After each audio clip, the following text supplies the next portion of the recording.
Welcome to Knattering with the Knights, North Anglia International School Hong Kong's PE department, talking about sport, physical activity, health and a host of other topics. Hello and welcome back to another episode of Knattering with the Knights. This week we are joined by Peter Bradshaw, an employee of the current Premier League leaders, Manchester City. Now this is the second attempt that Miss Jones had with Mr Bradshaw. In an attempt to film this episode, we had a few technical issues in the first attempt, so we really hope you enjoy this refined second attempt. We also had to have the episode approved by Manchester City's marketing department, and after review it turned out that we were revealing some of Pep Guardiola's best kept secrets from the scouting department, so we've had to remove a small chunk of the episode. That being said, we still get plenty of good stories out of Peter from his role at the club, and we hope you enjoy this episode. So get up, get the earphones in, and I'll see you on the other side. So welcome back to this week's episode of Knattering with the Knights with me, Miss Jones. Today I sit down with Peter Bradshaw, who is a City in the Community coach at Manchester City. I look forward to hearing all of his stories about his time in his job, and I'm going to let him introduce himself just in a moment. But I just wanted to share with you two little insider secrets from this episode. One, Peter is my cousin, and two, we tried to do this 2 weeks ago and Teams didn't record the meeting, and we had a fantastic 2-hour session to give to you. So we're recreating it today. We're using our growth mindset to grow from a little failure and a learned mistake. So we are recording it on multiple devices, and fingers crossed everything will work today for us. So Peter, would you like to introduce yourself and welcome to the podcast? Thank you. Very good to be here. Great to see you again. Hello to everybody at North Anglia International School, Hong Kong. Hope pupils and staff are all doing well. As Miss Jones very kindly said, I'm City in the Community coach with the City in the Community Foundation at Manchester City. I'm born and bred in Manchester, a family man, huge fan of football, who is fortunate enough to use the power of the sport to empower others, I guess, the young people that I work with across Greater Manchester, delivering the Premier League Inspires programme to try and engage teenagers who were at risk at not reaching their full potential, and then some scouting work as well for the City Football Group, looking into the professional game. And a Man City Military Veterans Manager. I guess that's the last tick on the box, where I look after open age ex-military veterans that want to socialise through football. I mean, a very impressive CV, which we will dive into throughout this episode and get a bit more information on each of those roles that you have. What I'm intrigued to start off with is how did you get into this profession? Believe it or not, I initially left school. Was quite good at maths and with numbers, I guess. So I ended up going down the accountancy route. I was working in finance. I spent the first 8 or 9 years of my working life in an office, 9 to 5, counting beans. Just thoroughly enjoyed it. Again, lots of different challenges within there, and it saw me well for everything else that I've done. I've got a few qualifications within accountancy, and then I guess about 11 years ago maybe. My wife was pregnant with our youngest, and we decided to do a bit of a role swap. So she went back to work. I had to go being a house husband, and then I was doing school runs and things like that, and always taking a football everywhere I was with me. we had my eldest son, who was maybe 4 at the time.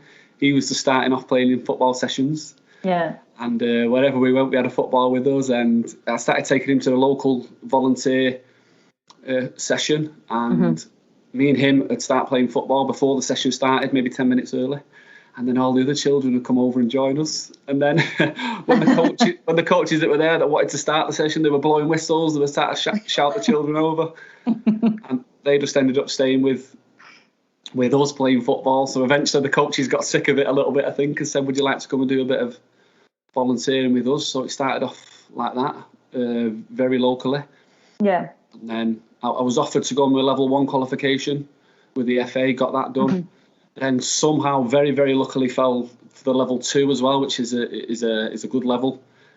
Did that qualification, which is brilliant, and then Started working for a local community club that was just delivering after school clubs, summer clubs, and then very, very happy in what I was doing. But then another opportunity came up to move to a slightly larger company, still a family-based company, but covering more of an area, and it involved delivering PE lessons within school, as well as doing the after school clubs and the summer clubs. So my experience was growing.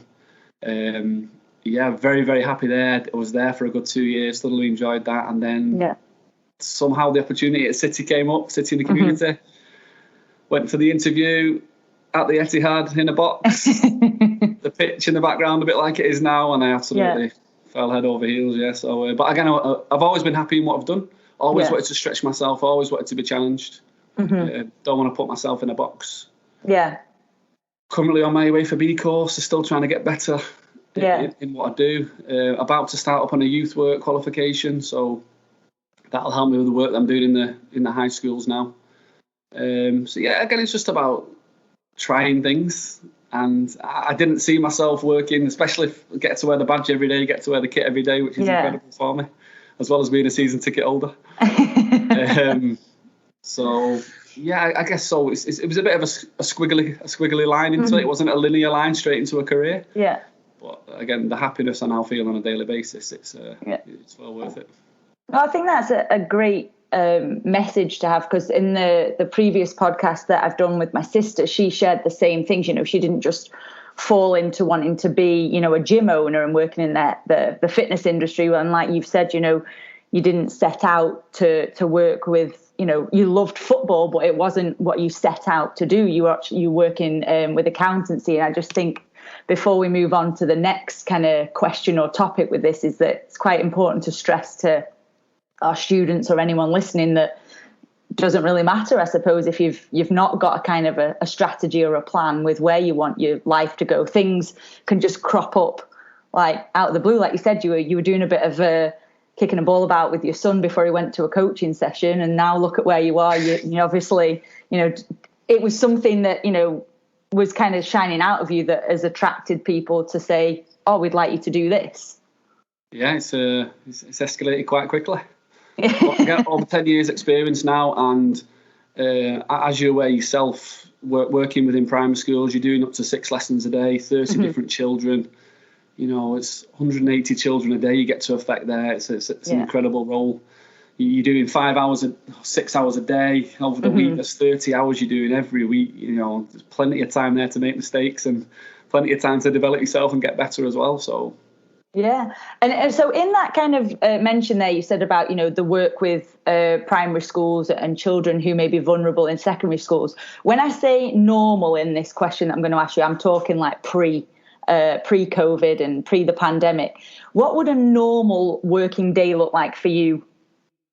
So, believe it or not, it was based at the Etihad, which was amazing. So after the opportunity within primary schools, an opportunity then came up to work within the high schools, and I thought, Pete, you're happy. Why would you stretch yourself like this? Why would you take another dive into the unknown? But I did it. I went for the interview, got the job, and now I'm working with predominantly year 10 and 11 children who maybe a little bit disengaged with education. So we're trying to use the power of football to get them back onto a good pathway in the classroom and out on the pitch. So I turn up at the Etihad in the morning, park my car up outside the stadium, go into the office, get a bit of a fancy breakfast from the office. The club provide that, which is amazing. Again, get to chat to other coaches that are in there, get to chat to other office workers, get to bounce off people, everyone from the security guard to the receptionist, all super friendly. A really good place to be. And then it would be a case of getting the classroom set up, which is generally in one of the suites inside the stadium. So, what an incredible atmosphere. Joe's East or Joe's West, so it'd be a case of setting up the projector and the screen in there. Wheeling over the laptop trolley, which is a pain, if I'm honest, from the office over to the Etihad suite, going down in the lift. But again, I'm walking through the stadium every day. It's incredible to then set up the laptops, and then up to a group of 15, and one member of staff will turn up from one of the high schools in Manchester. Again, the school will select these children that they need a bit of encouragement to get back on the education pathway, and then we'll do some workshops with them in the morning. We'll do some activity. We're aiming to get them a qualification by the end of the school year. And then if everything goes well in the classroom, then we head over the bridge to the academy pitches. Generally the blue pitch that we go on, and we get to play football all afternoon. They get to play football all afternoon. Honest, adults shouldn't join in children's sessions. An incredible environment to be in. The children are very happy to be there, very engaged.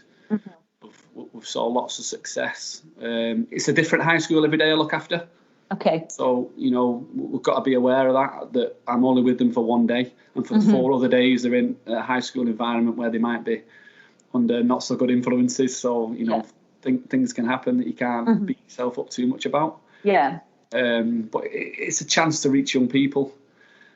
And, that was pre-COVID. That was pre-COVID. Okay. So we've had a little bit of a change since. But, and then to go back to the office afterwards, get your paperwork done, make sure boxes are ticked again. Another chance to talk to people. Yeah. Share your experiences of the day. And then, drive home from the Etihad. So, a pretty incredible place to work. So that's the kind of the contact you have with the high schools, which I think, a very... For myself, when I worked back in the UK in some of the local schools, I think for some, I can see I've got students in my mind from back then that I just know would love that opportunity and that experience, and how, that one day out of, being at the Etihad Stadium in the suite, doing that work, and then the kind of the lure of going to, over the bridge and training on the pitch must be so, I don't know, just like a real satisfaction to be such a kind of a positive part of those children's lives. In terms of like the criteria, or like the checklist or the report that you have to write, does it, when you're then watching a football game that doesn't involve kind of any of the scouting, does it change how you watch the game or your opinion of players? Like, does it always kind of tick away in the back, or can you just switch that off? You can't. I mean, I'm very, very passionate about Manchester City, so obviously when I'm watching them, I'm ranting and raving like everybody else. I lose my head a little bit, but watching other games, it's totally changed the way you watch it. You watch it in such a tactical way, and probably worse is other people's opinions when you hear them shouting at certain players, and you're thinking you've probably not got a very good idea of what that player's actually been asked to do by his manager, or what he's doing for the team on the whole, or what he's doing as part of that formation. But again, it's difficult. It's difficult to watch, but I still thoroughly enjoy it. Just, I was curious because sometimes it's like, and I will watch a player and I think, he'd suit what one of our other clubs around the world. So if I'm watching somebody maybe in a lower division in England, and I think to suit one of our clubs, our scouting department are well open for me to throw that player's name in a hat and say, can we have a look at this player? Yeah. So. And then in like kind of flipping from there to, because I found this really fascinating as well the last time we spoke about it, about your work with the veterans players. Like, can you talk to us a bit about that role and kind of what that project is all about? Yeah, so I was coming up to 3 years now. Again, another opportunity sprung up. An email went round saying we're thinking about linking up with a local charity that works with military veterans. We want to set up a football session for them. And we want to see how it goes. So I put my name in the hat, got chosen again, got put forward again. Did the first session. There was myself and 2 other veterans there on a very small pitch at the tennis centre, which is just next to the Etihad. Okay. And then obviously by word of mouth and a little bit of advertising, that session started growing and growing. And eventually it got to a point where we were too big for the pitch we were on. Wow. We had a word with over at the academy, and they said we can come indoors to the first team training pitch over at the football academy. So it was before lockdown and everything else, before COVID. It'd be a once a week training session indoors on the first team pitch, and I've got up to 50 players signed on now, but anywhere up to 20 can turn up. Okay. We started a league in the Northwest where we play against other foundations and other clubs. And yeah, it's just grown from strength to strength. They're a phenomenal bunch of men. Not all City fans. We have a mixture of abilities, and we have a mixture of football fans there. But as you can imagine, the banter between them and the laughing and the stories they share, absolutely about what they've experienced in the services. And some of them are a little sad in that they've been a little bit let down when they did come out. There wasn't much of they've given at least 4 years of their life. And they've come back into civilian life, and they've just all been, well, we probably shouldn't use this term in a minute, but isolated in a way where they've just been split off, where they've used to being part of a group for so many years. So again, this adds to it now. I take them on the minibus travelling all over. We played against different teams. We played at Liverpool's academy. We play our home games at City's academy. We've been to St George's Park. Wow. We've done charity events with them, which the most exciting thing we did was Escape to City, which was a charity event that brought them all together, and we walked on match day, so on Remembrance Day for last get mixed up my years now, 2019. Right. We were playing at home to Southampton, 3:00 kickoff, and we decided to walk from Ashton in Makerfield. Okay. Which is about 26 miles away from the Etihad. Right. And we decided to walk. It was an ex-prisoner of war camp. An ex-Manchester City goalkeeper who was German, Bert Trautmann. That's where he was kept as a prisoner of war. Wow. Thought the story for Remembrance Day would be Escape to City. So he's escaped that prisoner of war camp eventually, and ended up going to Main Road and then playing for City. So we thought that story would tie nice, and we raised a few £1,000s that we got sponsored to do that. We made it for kick-off to the ground, so we walked 26 miles. I was walking with them. Amazing. There was 15 of us. We went to Main Road first, which was a lovely touch as well, which we did regret because that was another mile on top. And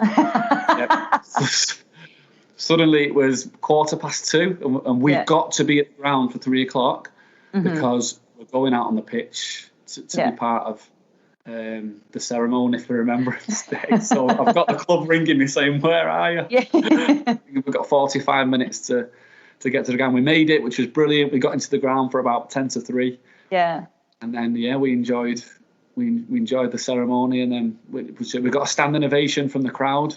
It's amazing. In the stadium, which I'll never forget when we went out there when they were going out onto the pitch, and then we stayed and watched the game.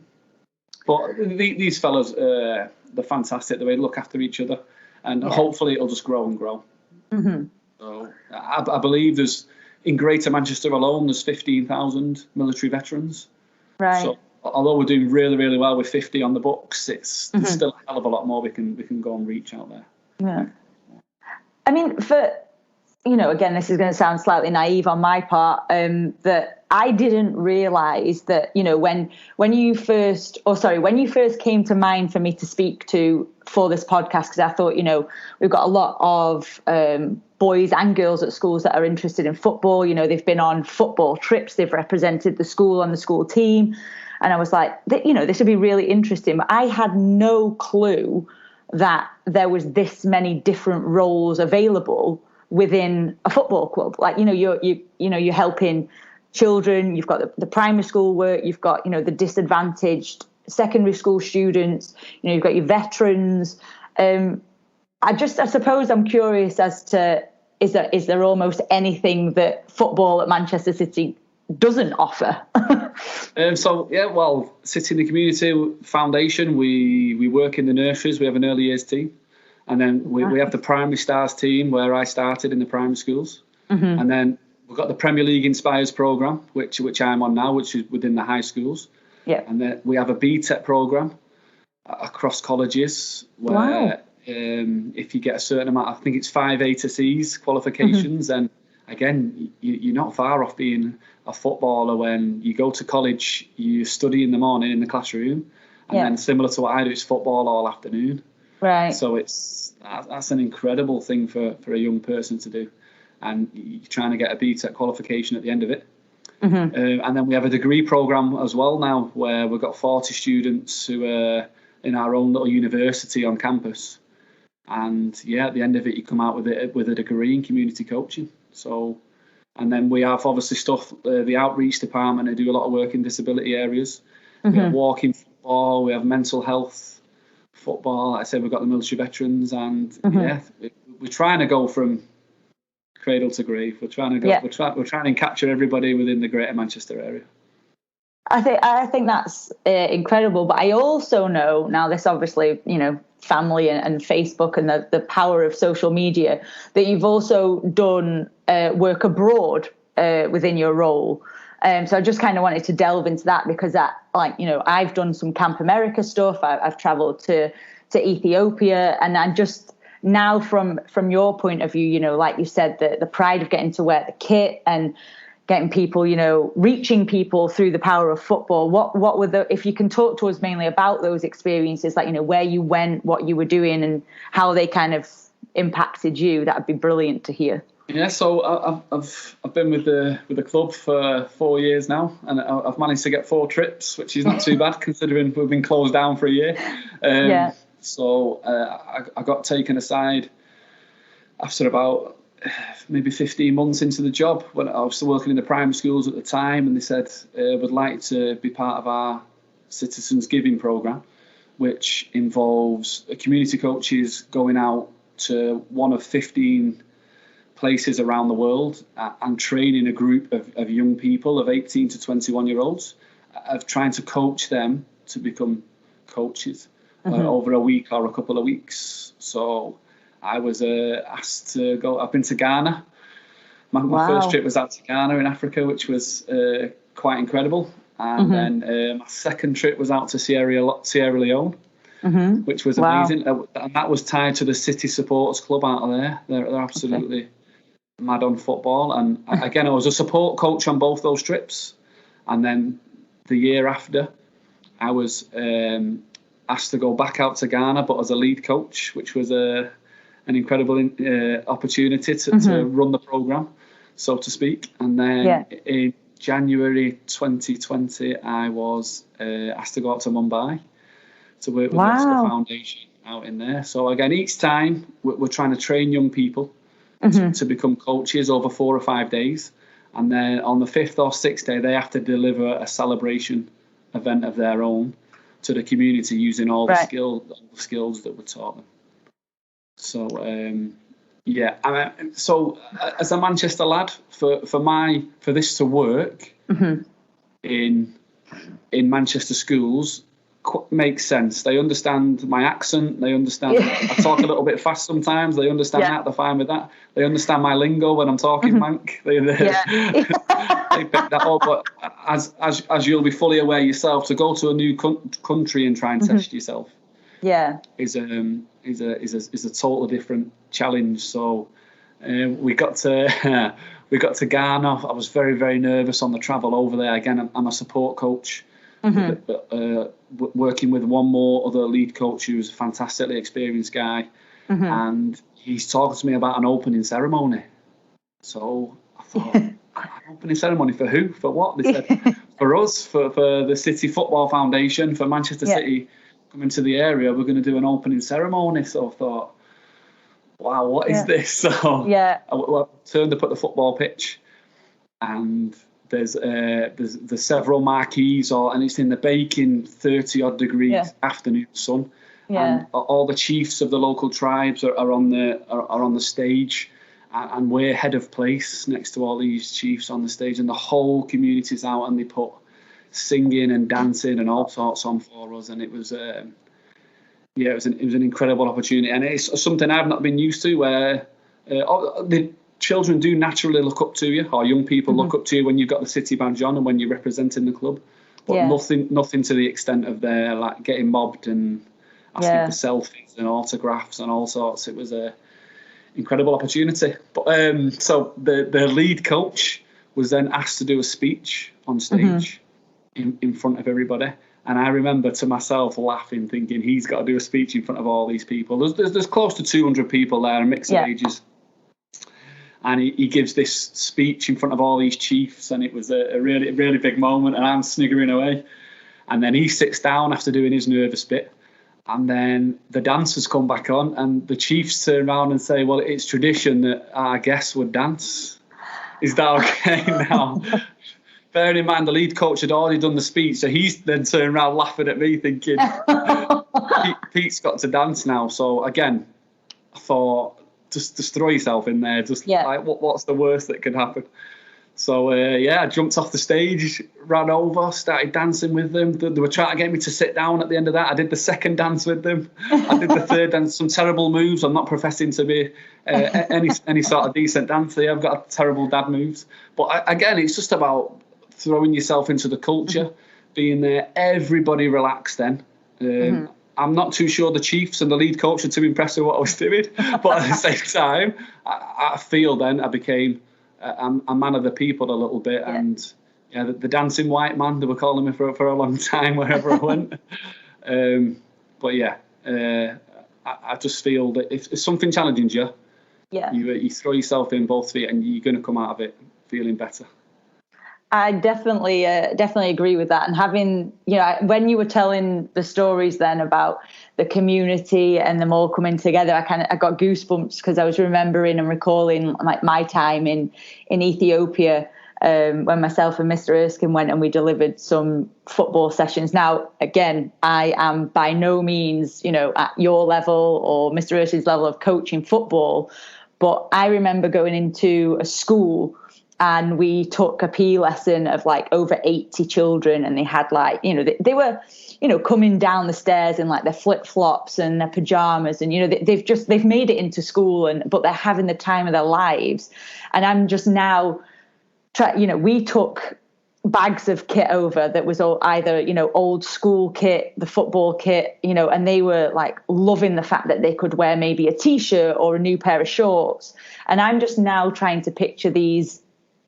I mean, young men and women that you're coaching out in these places to become a football coach, and they're getting the privilege of the coaches. You're wearing the kit, and they get to now be a part of this community.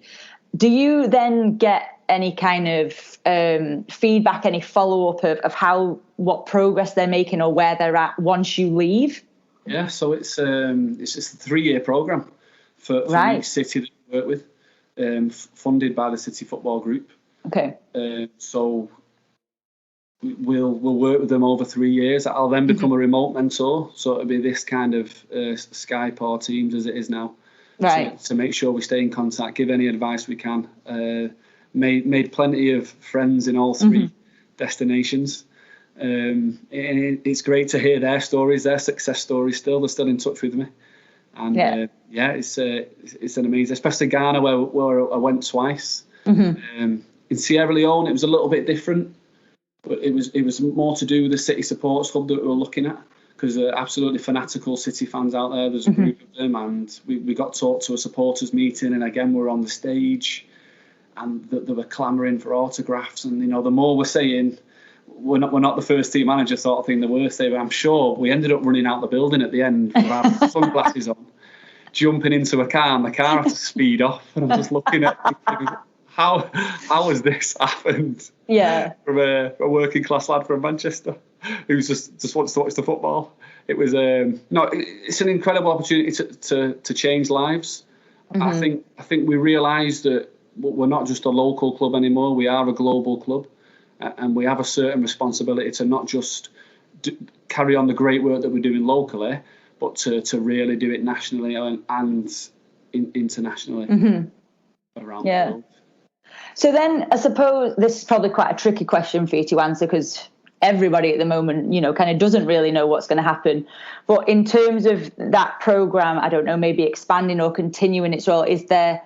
I suppose right now it's difficult, but is there talk of maybe where you would go next, or do you go back to those same locations? So would you be going back to Ghana and Sierra Leone, or would you, and I think you said Mumbai as well, I'm sorry if I got that wrong. Or would you be then trying another country or somewhere new? Is that kind of how it works? You just wait for the call, to be honest. Okay. I mean, I say the kind of person I am, every coach is different, but the kind of person I am, I will stay in contact. I will check on their progress. I genuinely care. I want them to become good coaches. I want them to become leaders in their communities. and keep spreading best practice and helping young people. But yeah, for the time being, it's all remotely for at least the next 12 months, where we're going to be doing it online training, things like this, because of advances in technology, which is brilliant. Yeah. Obviously, they're suffering just as much as us with COVID and trying to keep things under wraps. So yeah, we'll just see when it all opens up again. Okay. I'll wait for the call and we'll see how it goes. But again, just testing yourself and being able to throw yourself in those slightly deeper waters is always something I recommend. Always something I recommend. Well, then on the kind of the follow up from that, like you said, technology advances, and we're trying to obviously keep everything as safe as we can right now throughout COVID. What does your daily job look like during COVID? Because I know before we were talking about the students coming to the Etihad, but now we've had school closures, we've had facilities closed. So how do you still access those kind of high risk students? How do they still get access to the program during this time? So it's remotely. It's all done online. So we were just we were working through the teachers, really. Okay. So we were setting work to the teachers, and then they were passing it on through their own communication to the students at home. We did a couple of podcasts similar to this. We filmed some stuff just to say that we care and that we want to connect. We did a couple of live quizzes. That was good for the children to take part in.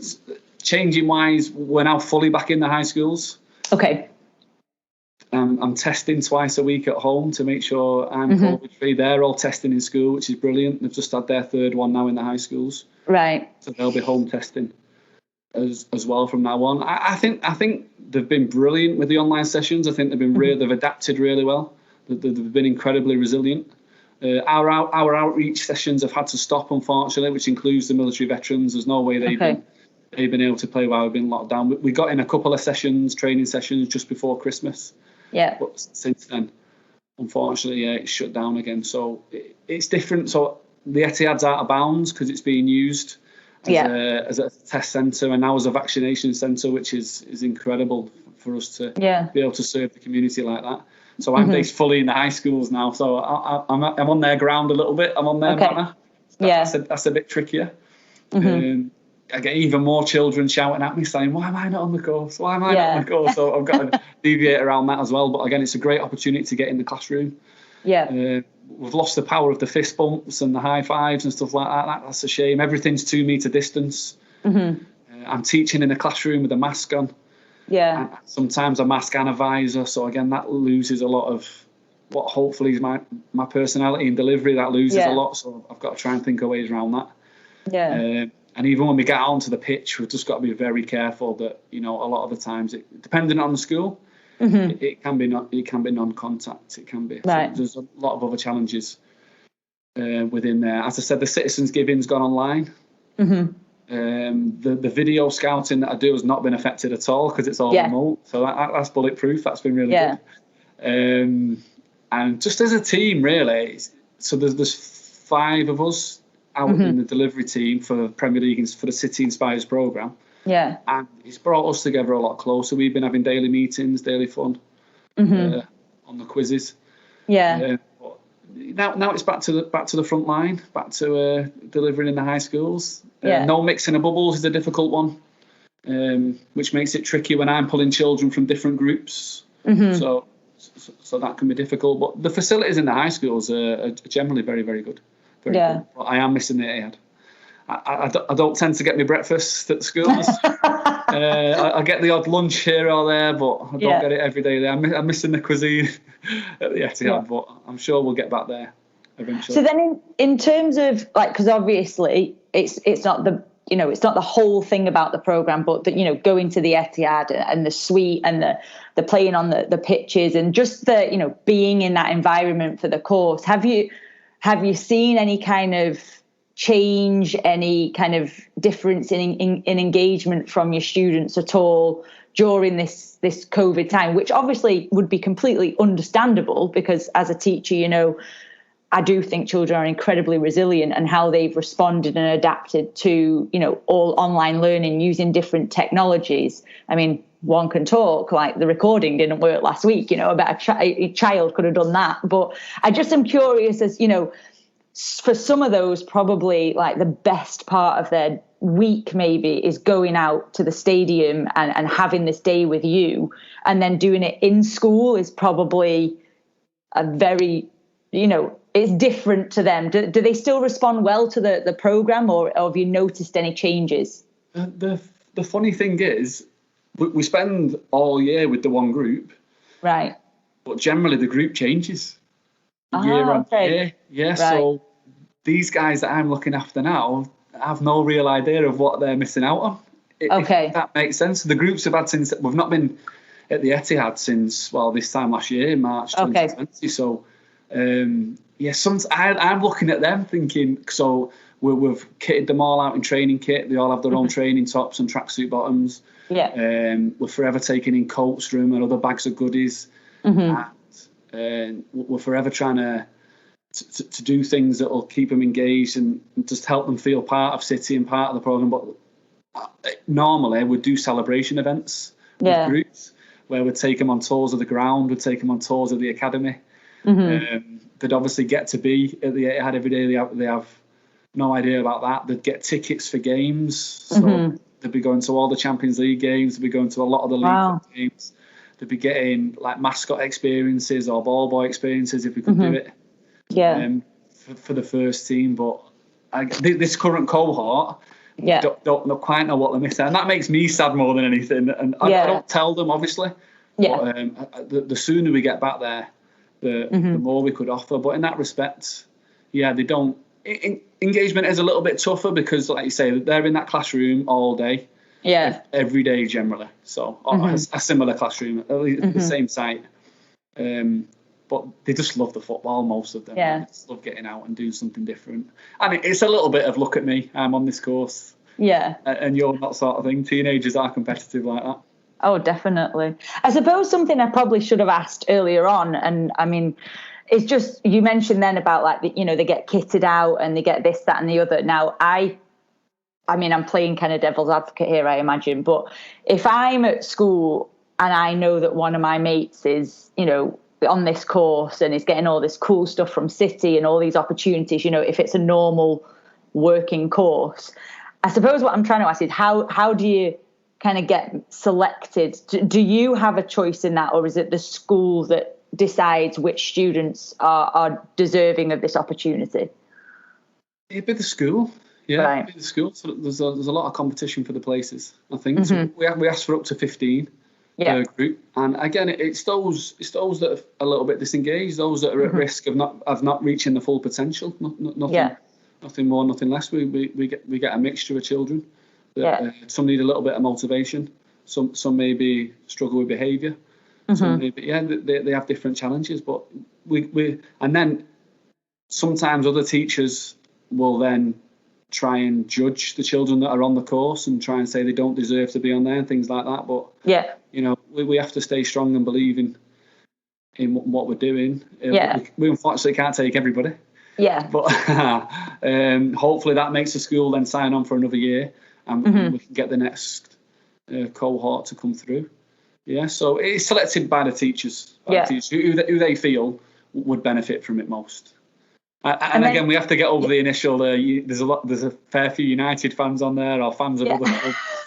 That was probably going to be a good question that I was going to ask. Like, how? On a City course. My dad will kill me if I'm there. And I'm like, but what? Again, you're part of a City in the Community programme. We're not trying to make you into a fan. I mean, if you do change the City, then fair enough. And then again, probably like the other programs that you do, you're talking about, the coaches that you get to work with.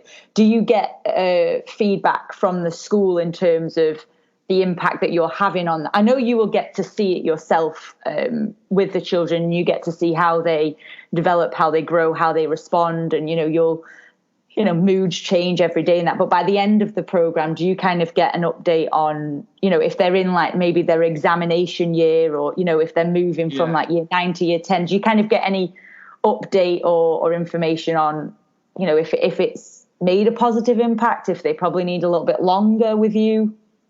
I'd say for the most part that we do have success. Yeah. But maybe a lot of the time it's just on that day that they're with us, which is a shame.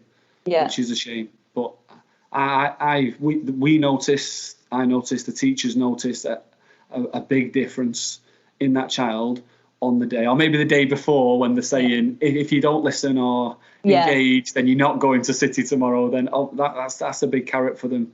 Yeah. To dangle as well. So again, we aim for the year 10 cohort, so that when they come to exams in year 11, hopefully they're that little bit more on the education pathway, a little bit more engaged. That's why we aim for the older ones. But again, it depends on the school and what they're trying to target. Yeah. And then, again, I'm going to take a shot in the dark here, see if you know the answer to this. But like you just said, if the day before that they know tomorrow's my day with the City, if behaviour again or maybe their attitude or the standard of work, are teachers able to say that no, they're not going, or is it just like kind of they are going regardless of kind of what happens in school the day before or whatever? We believe we can make a change and we can make a difference. So we want that child to come regardless. Yeah. We want whatever's going to help that young person. There may be some professional teachers out there that use it as we don't encourage that at all. Because we believe that we can make a difference. So we want them predominantly there with us. We know what we're taking on. Yeah. That's the kind of child or young person we asked for in the first place. So that's exactly the people we want on our program. I think that's we work with the teachers. We try and get reports. We try and sit down and one-to-one mentor with young people and ask them how the week's gone, and then maybe go back to the teachers and then ask, what is it he's struggling with or she's struggling with. That's the way it generally worworks. We don't want it to be used as a stick, so to speak. We definitely don't want that. Yeah. No, me personally, like as a teacher, I always, remember that, if unfortunately, people are going to make bad choices, bad decisions from, one day to another. But I always remember being told, like as a trainee teacher, that if you hang on to that, and the next time you see the child, you almost remind them of what they did last time, it just kind of sets this like habit of like, oh, they've got this bad impression of me because I made like one bad decision. So I just kind of think it's nice that, every day, every lesson is like a fresh slate for them to start again and try again and make those good choices. And I suppose what I was almost trying to hint at is that I hoped that it wasn't ever going to be taken away from a child for making a poor decision. Yeah, unless obviously they're asked to leave the school entirely, in which case it's out of our hands, which hopefully doesn't happen. Well, so I think this is such a fascinating role, and like I've said before, I did not realise a football club offered this many different roles, opportunities, and basically, just really expanding outside of football. So I'm going to ask you I think it could be a difficult question, because I do think you've got quite a lot of them. What have you got, like a most memorable moment from the work that you've been doing so far? Most memorable. I can't look much further than the Citizens Giving Programme, I guess. Like I say, my trips abroad have been incredible to try my skills out there. Yeah. And try and work in different continents, which has been incredible. Yeah. I was nominated for Manchester Sports Awards Community Coach of the Year back in 2019. Yeah, a couple of members of our SLT team put me forward. So that's against every community coach in Manchester. Okay. Managed to get through to the top 3. Yeah. They came out and did a film on me, which was pretty good. Wow. And then got invited to a big swanky event where all the local sports stars were there and everything else, and got up on stage and won. Yeah. So. Wow. Well, congratulations. So yeah, community coach / leader of the year 2019, which I still get teased for, but technically they've not been able to do one since. Right. So this was in November 2019, so we all shut down in March 2020. So yeah, technically, I'm still the reigning sports coach of the year. Yeah, there's nothing I can do. It's mine forever. Yeah. So I know we're in 2021 now. It seems like 2 years ago, but it's not because that's it, mine forever. That was an incredible moment. Great to be put forward in the first place. Incredible to be in the top 3, and then to win it on stage and get all the things that go with that was it was not that I do it for that at all, but wow. But like considering the story you've told us of, that it wasn't where you planned to be, it wasn't a career choice you made, and in such a short time working in this community, you've clearly found like your passion and your niche, and it's been evident to the people around you. So what better way to have that like cemented than being not only nominated but winning that award? Again, it's extra pressure. So whenever I take on a new role now or a new job, it's like, oh, here's coach of the year. What's he going to do? So again, that comes with the territory, I guess. But I think the most events I look forward to are the staff parties. Like, we touched on it last time, So very, very lucky to be invited as a member of staff to the staff Christmas parties and the end of season parties, and most importantly the trophy parties. So the 2 league titles that we've won since I've been there, have been partying with all the players and the rest of the staff. It's a really incredible environment to be in. Obviously, being a City fan myself, it's to stay composed as all this is going on around you. Pep's walking about, chatting to people randomly, and you're bumping into players in the toilets and at the bar and on the dance floor. It's an incredible place to be. That's probably most memorable. So then as your role at the club, and you're saying that, all the staff get invited to these parties, and, I can imagine, being a fan of the club for so long. I mean, our entire family have been City fans for as long as I've been around. How do you then remain professional in that situation when you are surrounded by people that you admire, that you respect, and they're obviously very, very well known? Like you just said, Pep's, walking around the room talking to people. Like, I mean, we've all had like fangirl, fanboy moments where you can't resist and you've got to go over and take the photo. But are these kind of events, are they kind of classed as moments where, even though, it's a celebration, are you still having to remain professional, or can you kind of be like, oh my God, this is like my one opportunity to take a picture with this person?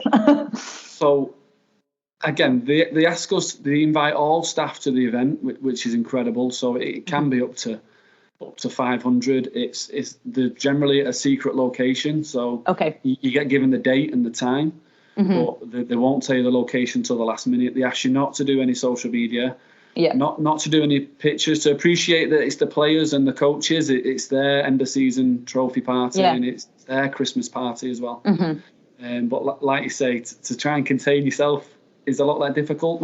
My first one was a Christmas party.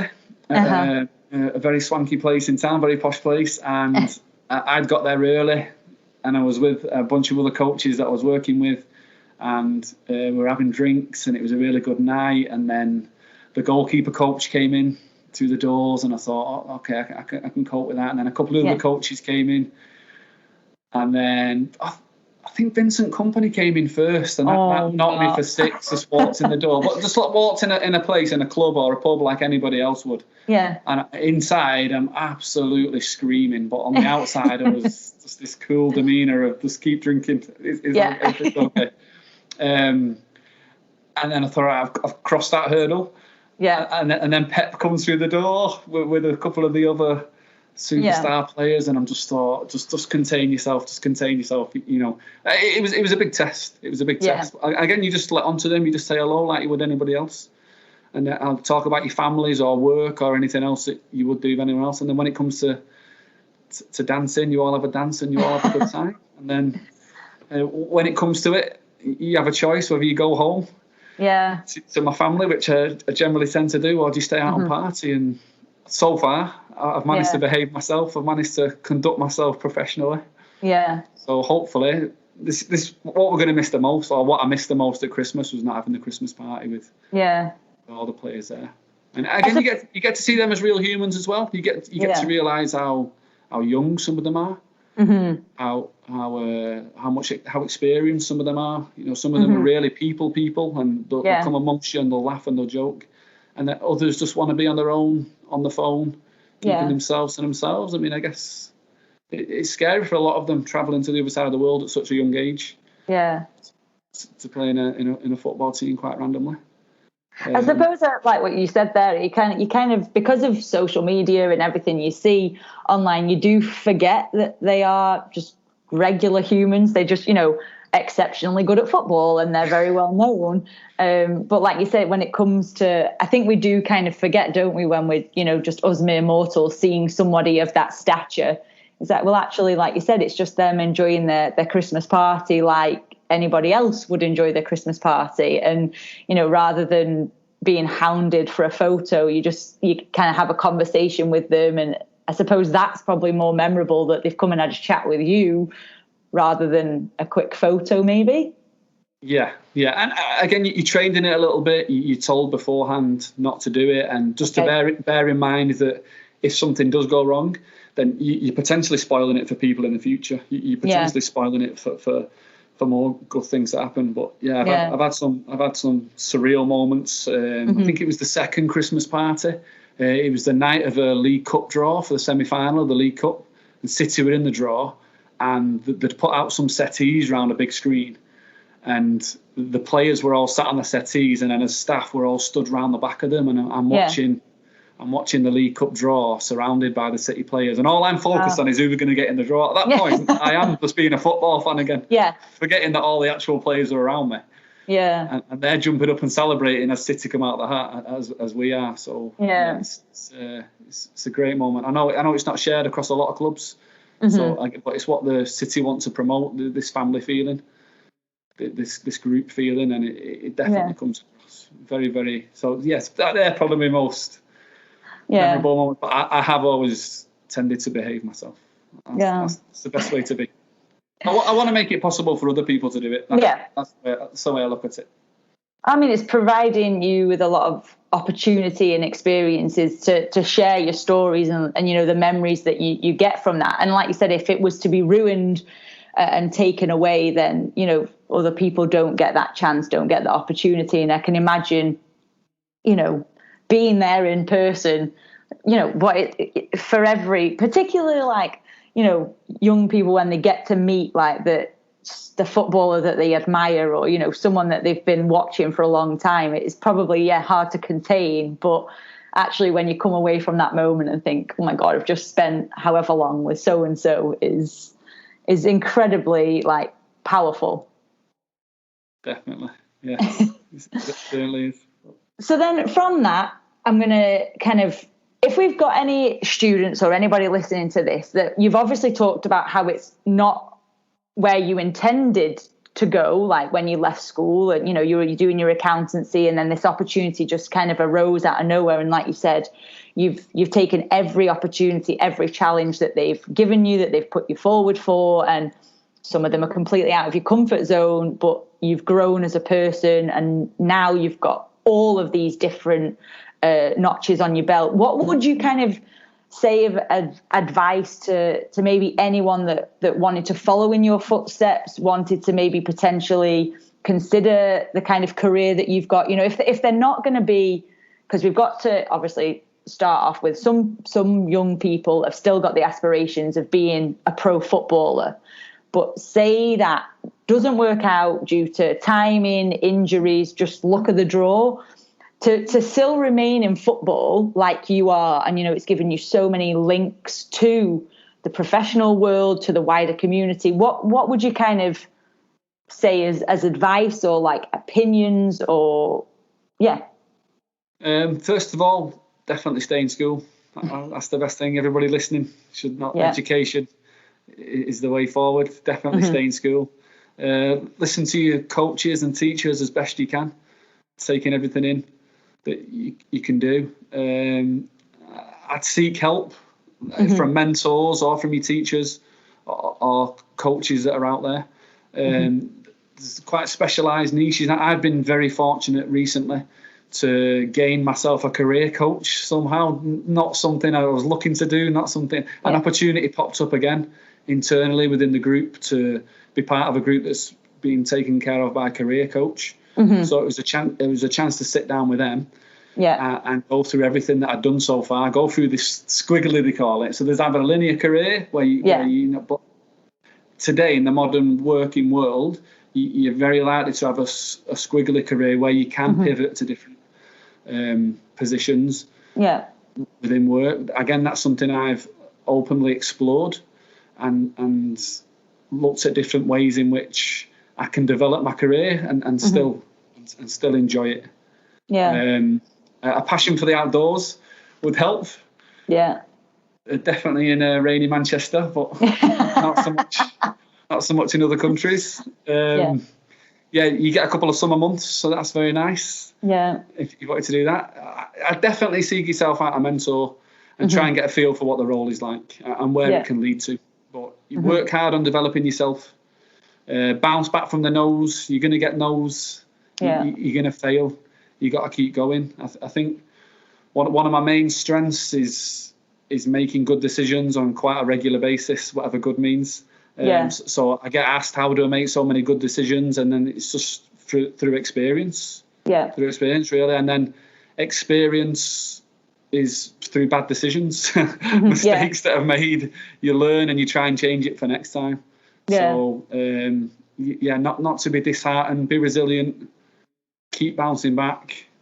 You get out what you put in. If you don't put in the effort and you don't get a lot out, you can't be too upset. I think you've got to commit. The qualifications, must be done for you to do certain roles within organisations. So I would definitely recommend, if you want to follow in the footsteps, that you get the qualifications to back up what you're doing. And not just to try and get them quickly, just to tick boxes. There's a few people maybe guilty of doing that. Take what you've learned on the course and try and use it within your role. Volunteering's huge when you first start out. You got to give the hours. You've got to give yourself. You've got to be able to, before you get to a bit better times as in paid work and things like that. So. No, I like that, and I think it's definitely a key message that even as a teacher we try and tell our students it's ask for help. That's obviously what all the teachers are in the school for, but it's not just teachers, it's family and friends. And also that you're going to fail, you're going to make mistakes. I think again, as trying to be as an honest teacher as I can, like I'll openly admit when I've made the mistake, because I think that they need to see us as humans, and the fact that, like we were talking about at the beginning, that whole growth mindset, like the mistake isn't the end of it. It's just I've got to remember either not to do that again or try and figure out what to do to make it better next time. So I think that's a really great message for them to hear. And obviously it's not just, obviously for each person it's going to be different if if their complete and only goal was to be, a pro footballer, pro athlete, and it doesn't quite work out. But I think now we've got so many more opportunities to remain in sport at a high level and have an impact like you are, that it becomes less about, what you've achieved and how much you can give to other people. Yeah, definitely. And to look at, if you failed at something, then, at least you've made the attempt, at least the attempt there. So, fail can be an acronym for first attempt in learning. First try at you don't want to sit still. You want to try and keep pushing yourself and be the best you can be. Yeah.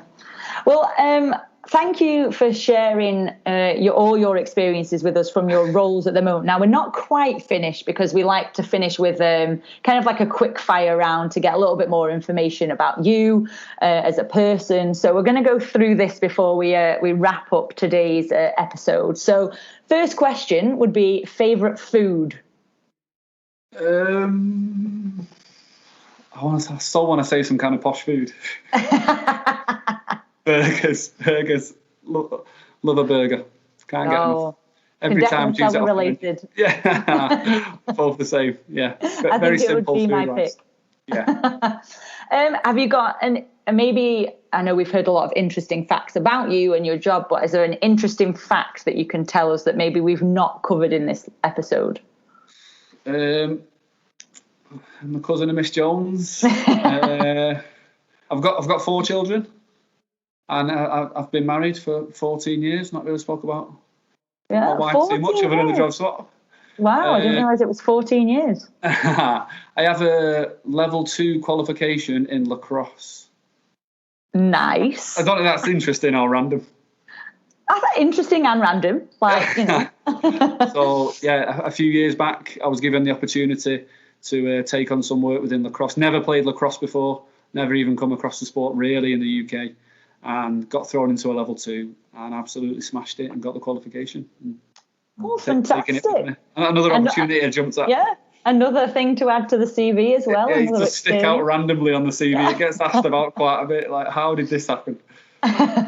I kind of don't want to ask this question because we've not been able to do it for so long, but would you have a favourite holiday destination? I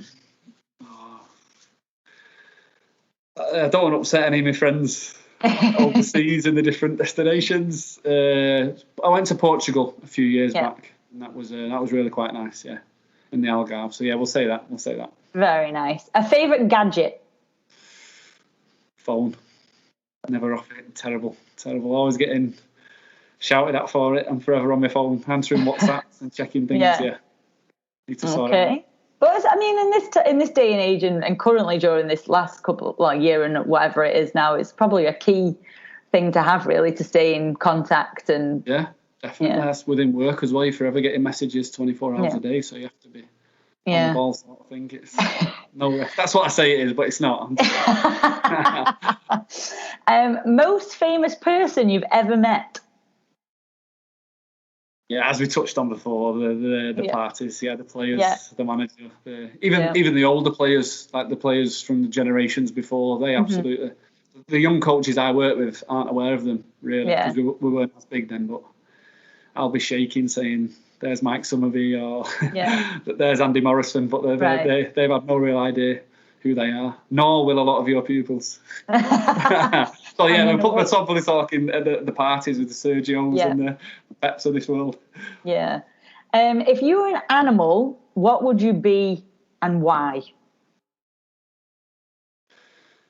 A bird. Ooh. Be able to fly free. Yeah. Definitely. I think I said last time, a bit of a homing pigeon though, and end up coming home every time. A bit of a home bird. But the wings give you that possibility, don't they? You can travel a bit, but then come home. Yeah, I remember seeing something a while back saying that a bird doesn't rely on the strength of the branch because it believes in its wings. I like that. That stuck with me, that. So it's got the power at any time to fly off. Doesn't matter how strong the branch is. Or support believes in itself. I like that. I'll have a bit of that one. I like that one. Yeah, that is good. I hope that gets locked into a few people's memories there. Now, this one could be quite tricky because you could interpret it any way you want. If you could get yourself anything, what would it be?